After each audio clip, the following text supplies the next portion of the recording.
Olá pessoal, aqui quem fala é o professor Carlos Donielton e sejam todos bem-vindos a mais uma videoaula do nosso curso de Introdução ao MATLAB para engenheiros e cientistas. Na aula de hoje vamos estudar como criar algumas matrizes padrão no MATLAB, bem como entender como funciona o dimensionamento e alocação de dados em matrizes em tempo de execução dos nossos programas. Pois bem, vai funcionar como uma mistura entre o que já vimos nas aulas 19 e 17 para vetores. Quem não viu, eu recomendo fortemente que revise ambas as aulas, estude ambas as aulas, na verdade, que vão funcionar como pré-requisito para a aula atual. Pois bem, vimos na aula 19, por exemplo, como criar matrizes a partir da função, vetores, a partir da função ones. A criação de vetores com a função ones depende apenas que eu repasse para a função um parâmetro. Esse parâmetro ele é entendido pelo MATLAB como o comprimento do nosso vetor desejado. E esse vetor tem todos os seus elementos em todos os seus elementos são sempre iguais a 1. Então, o que muda agora na criação de matrizes, utilizando a mesma função, a função ones, eu posso, por exemplo, entregar o retorno da função, a nossa matriz 1, mat1, e o que muda agora, trabalhando com matrizes, é que além de repassar o primeiro parâmetro, eu devo incluir um segundo, e o significado de ambos os parâmetros é que o primeiro representa o número de linhas da matriz que eu quero criar, a matriz de elementos uns que eu quero criar, e o segundo parâmetro ele significa o número de colunas da matriz desejada. Então, quando eu dou Enter, eu acabei de criar uma matriz que tem duas linhas, certo? Primeiro parâmetro, e três colunas, o segundo parâmetro. E, obviamente, todos os elementos iguais a 1. O mesmo raciocínio eu posso aplicar para criar, por exemplo, uma segunda matriz, só que utilizando a função zeros, também já estudado na nossa aula de vetores. E o raciocínio se mantém em relação aos argumentos que eu devo repassar a essa função. O primeiro argumento, o número de linhas, e o segundo argumento, o número de colunas. O que muda, obviamente, no retorno desse comando, é que agora eu estou querendo criar uma matriz onde todos os elementos são iguais a zeros, com 4 linhas e 5 colunas. Vamos dar Enter. Matriz criada. Uma terceira matriz que eu posso estar criando, e aí eu vou criar com a matriz 3. Eu posso criar essa matriz 3 como sendo uma matriz identidade. Lembrando aí que a matriz identidade é aquela onde todos os elementos, onde eu tenho o número de linhas iguais ao de coluna, por exemplo, posição 1, 1, posição 2, 2, posição 3, 3 e assim sucessivamente. Todos esses elementos são iguais a 1 e os demais elementos da matriz, os elementos que não estão, onde o número de linhas é igual ao número de colunas, todos eles são iguais a 0. A matriz que cria a função que cria essa matriz no MATLAB é a função I, onde eu repasso, assim como nas duas funções anteriores, o primeiro argumento representa o número de linhas e o segundo argumento representa o número de colunas. Vamos dar Enter. Vejam aí que os elementos onde o número de linhas é igual ao de colunas é sempre igual a 1, os demais sempre iguais a 0. Pois bem, além dessas três matrizes, me permitam agora uma limpeza da nossa Command Window. Eu vou criar uma matriz 4, e essa matriz 4 ela recebe o retorno da função rand. A função rand no MATLAB pode criar matrizes cujos elementos são aleatórios, sempre distribuídos uniformemente, com os seus elementos variando entre 0 e 1. E para isso eu devo repassar também um argumento que representa o número de linhas e o segundo argumento que representa o número de colunas. Então, está aí a nossa matriz. Existe uma variante dessa mesma função, e eu vou criar a matriz 5 para exemplificar, que é a função rand_n. Com a função rand_n, eu posso criar matrizes cujos elementos são sempre números aleatórios, assim como a primeira função, a rand. Só que agora a distribuição, eles vão ter distribuição normal, com média 0 e a variância sempre igual a 1. Os argumentos que eu devo repassar à mesma função, a rand n, são sempre o número de linhas e o de colunas, assim como as demais funções que já foram vistas. Então, dando Enter, eis aí a nossa matriz criada. Pessoal, sobre matrizes especiais, essas são as matrizes que eu tinha a mostrar para vocês. A segunda parte da nossa videoaula é concentrada no dimensionamento e alocação de dados nas matrizes em tempo de execução. Tanto dimensionamento em tempo de execução, quanto alocação de dados em tempo de execução. Me permitam a limpeza da nossa command window. Vou aqui abrir agora um novo script. E na videoaula passada, todas as matrizes que nós criamos foram geradas sempre aqui na command window. E eu pré-definia já quais eram os elementos que iam compor a matriz. Ou então, mesmo através de funções, como foi feito agora, no começo da nossa videoaula, as funções elas já criam valores para as nossas matrizes. Eu apenas tenho que dimensionar a matriz passando para a função os argumentos que representam o número de linha e número de coluna. O que vamos ver agora é um pouco diferente. Agora, em tempo de execução, eu peço ao meu usuário um valor que represente o número de linhas da matriz que ele quer criar e um segundo valor que representa a quantidade de colunas que ele quer atribuir à matriz. E na sequência eu posso utilizar funções especiais ainda assim para gerar esses mesmos valores para as matrizes, ou eu posso pedir a cada posição que a matriz vai possuir, no caso, qual dado que o usuário quer alocar.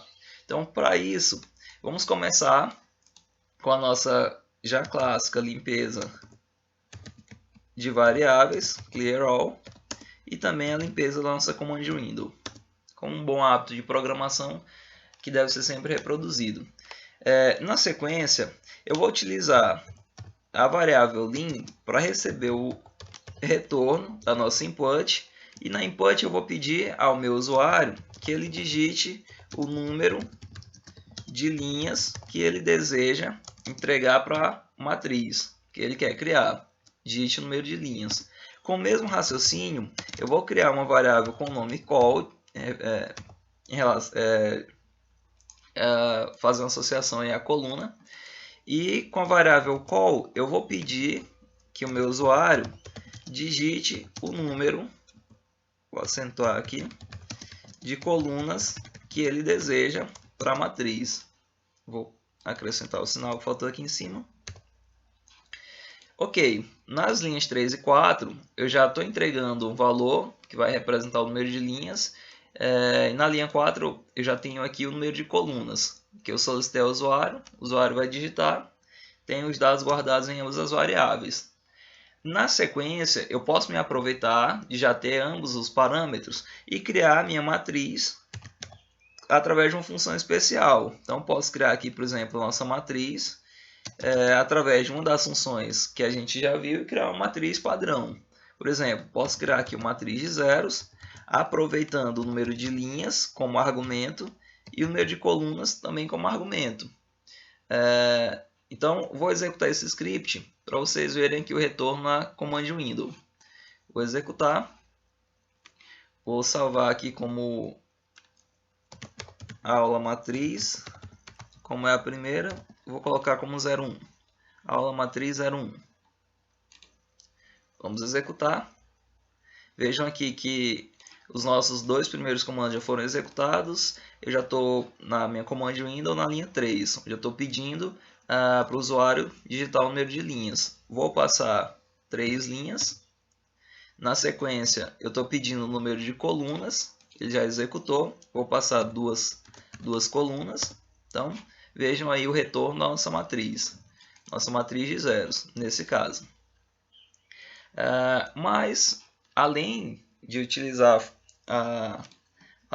uma função especial para estar dimensionando e já criando os elementos, eu posso fazer isso de uma forma diferente, aproveitando conhecimentos que a gente já viu em aulas anteriores de controladores de fluxo, para a gente estar, uma vez que já foi dimensionado através das variáveis linhas e coluna, eu posso agora utilizar os controladores de fluxo para alimentar uma matriz de posição a posição. Como? Muito simples. Vou deletar essa nossa linha 5 e nela eu vou começar um laço for. Nesse laço for eu vou fazer uma variável que eu vou chamar de, por exemplo, linha 1, já para diferenciar dessa primeira linha que a gente criou aqui em cima. E a nossa variável linha 1, ela vai de 1 até linha, que é o nosso valor já solicitado ao usuário. E aí eu vou colocar logo o end para não esquecer. Na sequência, lembrem que para alocar dados em vetores, como eles são variáveis com uma só dimensão, eu apenas precisava de um laço para estar percorrendo a todas as posições do nosso vetor. No caso das matrizes, é importante se ressaltar que agora, como eu tenho variáveis que são bidimensionais, eu tenho tanto linha quanto eu tenho colunas, agora eu não consigo, através de um só laço, percorrer todas as posições. Eu vou necessitar, obviamente, da junção de dois laços. Eu vou precisar colocar um laço dentro de outro para poder percorrer posição a posição da nossa matriz, utilizando o primeiro laço para variar nos números de linha e utilizando o nosso segundo laço para variar nas colunas. Então agora eu vou de 1 até coluna, até a última coluna, que é o valor que já foi solicitado ao usuário. E aí, for. Vou fechar o nosso segundo laço. Então vejam que essa variável lim1 está controlando a nossa variação nas linhas da matriz e a nossa coluna 1. Vou acrescentar aqui esse 1 para diferenciar da variável coluna. Ela vai nos ajudar a controlar a gente percorrer as posições das colunas da matriz. Então por isso eu sempre começo de 1 e vou até coluna. Lembrando aí que no MATLAB, a primeira posição de qualquer matriz é a posição 1, 1, certo? Assim como já foi visto, por exemplo, nos vetores. E agora, para mim estar entregando um valor a uma determinada posição específica da nossa matriz, eu posso começar da primeira e ir até a última, assim como foi já montado aqui os nossos dois laços. Eu apenas preciso chamar a nossa matriz, nesse caso eu estou criando ela já na linha 7, e repassar as posições através das nossas variáveis de controle da linha, copiar e colar, vírgula, coluna 1. Então, como eu estou utilizando a variável de controle lim1 para percorrer de 1 até linha, e a variável coluna 1 para percorrer de 1 até coluna, eu vou utilizar elas como índices da nossa matriz. Então, ambas as variáveis, que na primeira iteração, por exemplo, de cada laço, eu vou ter 1 na linha e 1 na coluna, eles vão representar os índices da nossa matriz. E a essa posição específica, a posição 1 da matriz, eu vou querer que o usuário digite um determinado valor e assim ele armazena esse valor na nossa posição específica. Mas eu não vou indicar aqui em texto o nosso pedido, não vou fazer o nosso pedido através do input. Eu vou colocar aqui na linha de cima um fprintf, e nesse fprintf eu vou passar o seguinte pedido: digite o valor para a posição. E agora eu vou indicar a posição que estamos na nossa matriz. Vou colocar o nome matriz e vou passar porcentagem D para chamar o nosso inteiro nessa exata posição, vírgula, porcentagem D para indicando nosso segundo argumento aí da matriz, nosso segundo índice, perdão, da matriz. E aqui eu vou colocar vírgula, a linha 1 e a coluna 1, que são as variáveis que estão sendo utilizadas nos controladores do primeiro e do segundo laço, respectivamente, certo? Então, vamos uma revisão rápida do que esses dois for vão ser capazes de fazer juntos. Quando eu começo a linha 5 pela primeira vez, a minha linha 1 ela vai receber o primeiro valor que eu tenho aqui na frente, ou seja, ela vai receber 1. E aí já inicia a linha 6, onde eu faço a coluna 1 receber o valor 1, certo? Então, nesse exato momento, meu fprintf vai mostrar ao usuário, digite o valor para a posição mate 1, 1, certo? Ou seja, matriz na posição 1, 1. E aí o usuário, então, vai poder digitar, o input vai dar a opção para que o usuário digite um valor e ele vai ser depositado nessa posição 1, 1, especificamente. Na sequência, eu bato nesse end, subo de novo para o nosso for da linha 6, e aí a minha variável call1 ela passa a ser incrementada e atualizada para o valor 2. Só que eu continuo mantendo a nossa linha 1 como tendo o valor 1. Então, nesse momento, o que eu vou mostrar especificamente ao meu usuário é que eu vou estar na posição 1, 2, ou seja, estarei na linha 1, coluna 2. E aí eu vou novamente pedir um valor ao usuário e fazer esse dado que ele digitasse armazenado nessa posição 1, 2. Daí então eu torno a repetir esse laço e a minha variável call1 vai ser atualizada para o valor 3. Digamos que o usuário tenha digitado somente 3 no pedido da coluna. Essa já vai ser a última iteração do nosso laço. E aí eu vou estar então na posição 1, 3. E aqui eu vou estar guardando na posição 1, 3 o dado que meu usuário digitar. Na sequência, o nosso for já encerrou. E eu volto para esse for de cima, que começa na linha 5, e atualizo a nossa variável lim1 para o valor 2. E aí eu recomeço esse for mais interno, fazendo nossa coluna 1 voltar ao valor 1.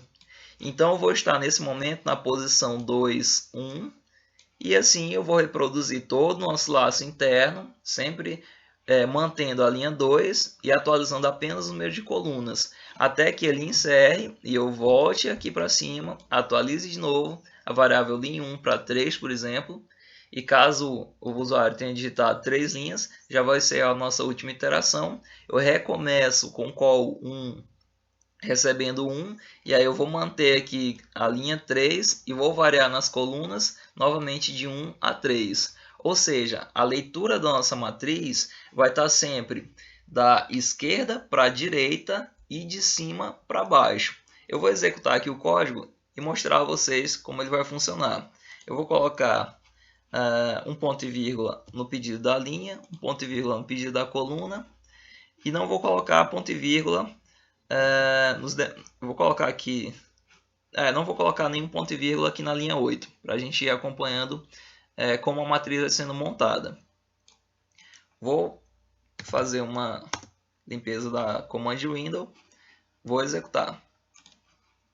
Digite o número de linhas, vou colocar, para ser um pouco mais rápido, apenas 2 linhas e 3 colunas. Então, digite o valor para a posição mate 1, assim como foi solicitado. Eu poderia ter colocado aqui 2 pontos, ficaria melhor, né? Então, mas vamos continuar. Vou colocar aqui o valor aleatório mesmo, 2. Então, agora digite o valor da posição 1, 2. Vejam que eu me mantive na mesma linha e vou variar em todas as colunas. Ou seja, a gente está percorrendo a matriz da esquerda para a direita, na primeira linha. Vou colocar o valor 3 e agora vou colocar o valor 5. Lembrando que como eu coloquei 3 colunas, essa aqui já vai ser a última coluna da linha 1. Atualizamos agora para a linha 2 e voltamos à primeira posição dessa linha. Ou seja, estamos na posição 2, 1. Vou colocar o valor 6. Agora estou na 2, 2, 7. Depois 2, 3. E já vou mudar para 8. Já é o nosso último valor a ser digitado. Vou dar Enter. Então, eis aqui a matriz que conseguimos gerar. Certo, pessoal? Nossa matriz com os elementos 2, 3, 5, 6, 7 e 8, dimensionado através das variáveis linha e coluna, e os elementos foram atribuídos a essa matriz em tempo de execução do nosso script. Então, vejam como foi bem simples montar a matriz, dimensionar em tempo de execução e alocar os dados na sequência. Pois bem, esse era o assunto da nossa videoaula. Encontro vocês na próxima aula. Até mais!